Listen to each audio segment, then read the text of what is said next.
राजधानी दिल्ली के पालमदादा देव मंदिर सभागार हॉल में दिनांक 27 अगस्त 2022 को परमहंस स्वामी आगमानंद जी महाराज द्वारा रचित दुर्गाचरितमानस का लोकार्पण किया गया। यह एक अनुपम ग्रंथ है जो सभी श्रद्धालुओं के लिए सरल भाषा में अनुवाद किया गया है, जिसके पाठ मात्र से भक्तों को मनवांछित फल की प्राप्ति होती है। संस्कृति में पाठ करने में हो रही श्रद्धालुओं की असुविधा के लिए एक विशेष प्रयास जो कि कई वर्षों के किए गए प्रयास के बाद सफल हो पाया। इस प्रयास के लिए स्वामी जी को जितना भी सराहा जाए कम होगा। इतना ही नहीं, जिन भक्तों के पास समय की कमी है वो भक्तगण इसका ऑडियो वीडियो भी स्वामी आगमानंद परिवार यूट्यूब चैनल पर जाकर भी सुन सकते हैं, जिसके माध्यम से भी इस पाठ का फल प्राप्त होगा। आइए देखते हैं इस पर स्वामी आगमानंद जी महाराज ने क्या कुछ कहा। हमारी सिटी एक्सप्रेस न्यूज की ये खास रिपोर्ट। का उद्देश्य है कि आम आवाम लोग भी, सामान्य लोग भी जो संस्कृत पूरी तरह से नहीं जानते हो, वो इस लोक भाषा में माँ जगदम्बा की आराधना, उपासना, नवरात्रा के क्रम में खुशी से कर सके। और दोनों का फल उतना ही है। जो संस्कृत में पाठ करते हैं सुस्पष्ट रूप से तो उनके लिए वो है, लेकिन जो नहीं करते वो इस भाषा में भी पाठ कर सकते हैं। और जो अनुभूत हुआ है, प्रधानतया अवधि को ध्यान में रखते हुए शेष और क्षेत्रीय भाषाओं में इसमें भी पाठ करके लोग आराधना उपासना कर सके, छोटे उम्र के लोग। महाराज, पुस्तक के द्वारा संदेश यही है। पहला, एक तो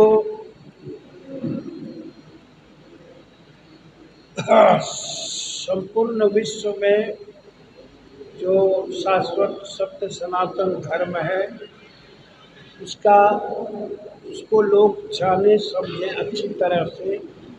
साथ ही साथ है कि ईश्वर की उपासना, परमात्मा की उपासना, भगवान की उपासना अधिक कठिन ना हो, सरल सहज हो और लोगों को अपने व्यस्ततम जीवन में भी निकाल करके उससे आराधना उपासना करना चाहिए, ताकि जो ये समय समय पर वैश्विक महामारियां आती हैं, मनुष्य जब अपनी गति को नहीं रोक सकता, वो निरंतर भाग दौड़ करता रहता है ईश्वरीय तत्व को, शक्ति को छोड़ करके संसार में अर्थार्जन के पीछे और सारी चीज़ों की कामना के पीछे, तो फिर विश्व में कुछ ऐसी चीज़ें होती हैं, ऐसी हरकत होती है जो मनुष्य को मानना पड़ता है कि मनुष्य ही सब कुछ नहीं है और उसका वैज्ञानिक विकास ही सब कुछ नहीं है, उससे परे भी कुछ है, उससे आगे भी कुछ है, जिसको ख्याल में रखना चाहिए, ध्यान में हर इंसान को रखना चाहिए। सरकार का काम सरकार का है। हम लोग ऊपर की सरकार को मानने वाले लोग हैं जो नीचे की सरकार को ध्यान में नहीं रखते। यहाँ की सरकार तो चाहे भारत की सरकार हो, किसी स्टेट की सरकार हो, वहाँ तक सीमित है।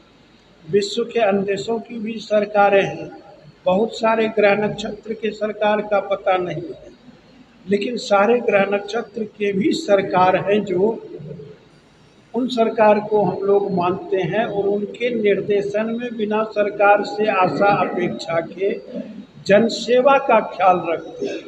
कोई आदमी जाने न जाने, समझे न समझे किसी भी माध्यम से, लेकिन अपना फर्ज जो दायित्व है मानवता की सेवा, इंसानियत की सेवा, परस्पर प्रेरणा देना दूसरे को कि हाँ भाई आप भी कुछ सेवा करें तो इसका फल अच्छा है, बस यही ख्याल रखते हैं। जैसे कि दुर्गा और चालीसा वगैरह और दुर्गा और जो चरितमानस वगैरह बहुत सारे पहले से निकले हुए हैं, इसमें कुछ नया क्या है जिससे कि लोगों को पता चले? और जहाँ तक दुर्गा चरितमानस की बात है, ये पहली रचना है, आज से 20-22 वर्ष पूर्व।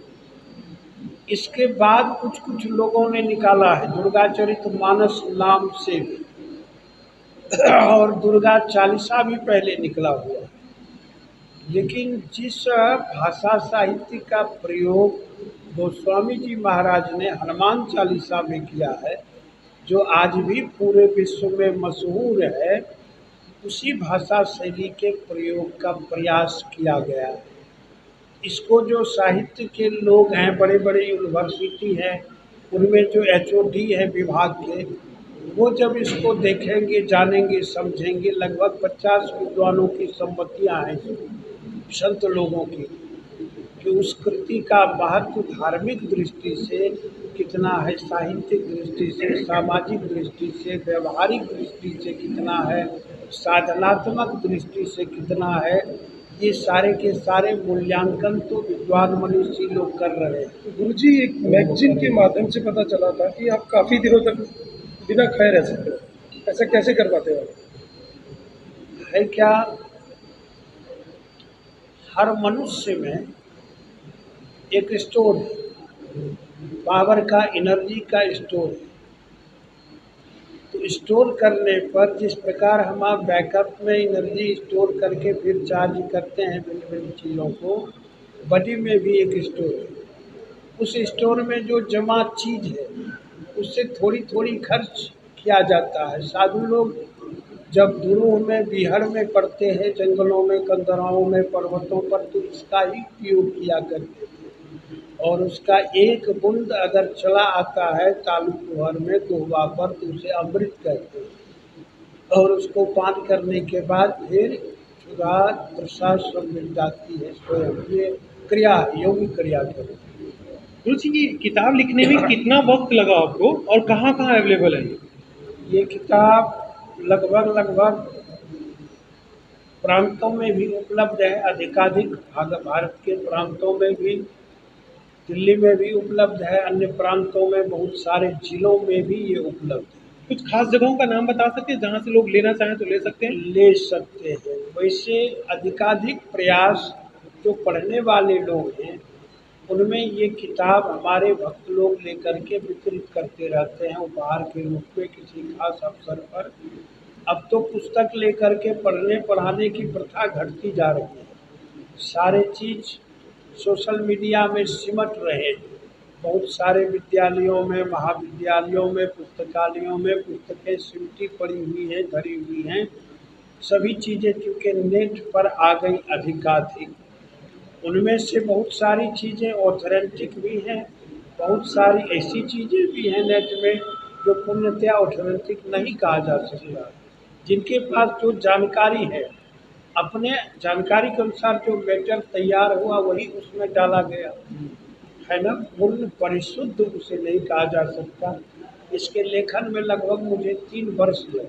ऑडियो वीडियो भी है और इसका मौजूद? हाँ, ऑडियो वीडियो का इसका विमोचन हुआ है भागलपुर और पटना में। वो भी नेट पे अवेलेबल है या फिर उसको भी? उपलब्ध अवेलेबल है। एक घटना घटी, जब मैं लोगों से पूछ रहा था और अपने भक्तों से बातचीत कर रहा था, तो उन्होंने कोरोना काल को लेकर के एक मैसेज किया कि स्वामी जी ने कोरोना काल को लेकर के भी तमाम सी भविष्यवाणियां की थी। वो जरा समझाने का प्रयत्न करें कि वो क्या? ये था मेरा कहने का उस समय भी तात्पर्य, क्योंकि उस पीरियड में भी मैं बंधनों से मुक्त रहा। जितने भी नियम बंधन लगाए गए थे मैं उससे मुक्त रहा और अपने में स्वस्थ का अनुभव करता रहा। और ये सबों को यही कहते थे कि तमाम ये भारतीय सभ्यता संस्कृति के प्रतिकूल जाने का परिणाम है। दुनिया की अधिकाधिक महामारियां भारत में पैदा नहीं हुई, वे विश्व के अन्य देशों के अनावश्यक खान पान, रहन सहन, विचार व्यवहार इत्यादि का परिणाम है। और उसका शमन भी अधिकाधिक का भारत में ही होता आया है। स्पेनिश फ्लू और भी जितनी चीज़ निकले, ये बात सत्य है कि उस समय उधर खोज हुआ। हमने देखा कि इसकी वैक्सीन भी अपने यहीं से निकली।